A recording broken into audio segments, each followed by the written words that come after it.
আপন ঘর এক বাসা, এই বাসা আর ওই বাসা, দুই ফ্ল্যাট দুই দিকে। ওই ফ্ল্যাটের এর এই ফ্ল্যাটের 17 বছরের প্রতিবেশী যদি আপন কন্যার ইজ্জত লুণ্ঠন করে হত্যা করে, 8 বছরের কন্যা, তোমরা দেখো 8 বছরে ঢাকা শহরে একটি রাজধানীর মধ্যে মাত্র 8 বছরের বাচ্চা মেয়ে, ওকে গলা আর শরীর আলাদা করে ফেলছে।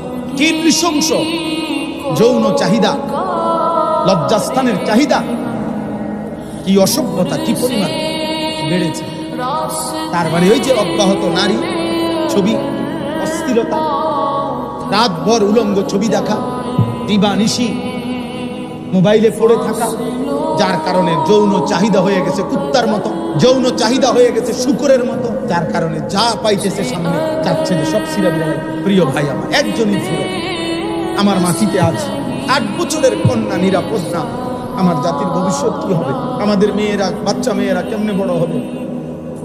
তোমাদের ছোট বোন বড় হবে কেমনে? আব্বা বলো, তোমাদেরও তো অসংখ্য ভাই, তোমাদের ঘরেও তো ছোট বোন আছে। যে মাটিতে 8 বছরের কন্যা যদি নিরাপদ না থাকে, ধর্ষিতা হয়, রক্তাক্ত হয়, লাশ টুকরা হয়ে যায়, আগামী দিনে আমাদের সম্ভাবনা, আমাদের ভবিষ্যৎ কি?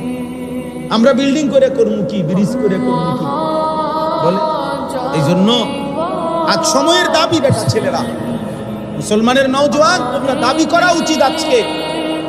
এটা সরকারি দল বিরোধী দলের বিষয় না, এটা বিএনপি জামাত ইসলামের বিষয় না, এটা এই মাটির 18 কোটি মানুষের দাবি হওয়া উচিত যে ধর্ষক, ব্যভিচারী, পরকীয়া আসক্ত এবং ধর্ষকের শাস্তি নগদ কার্যকর হওয়া উচিত।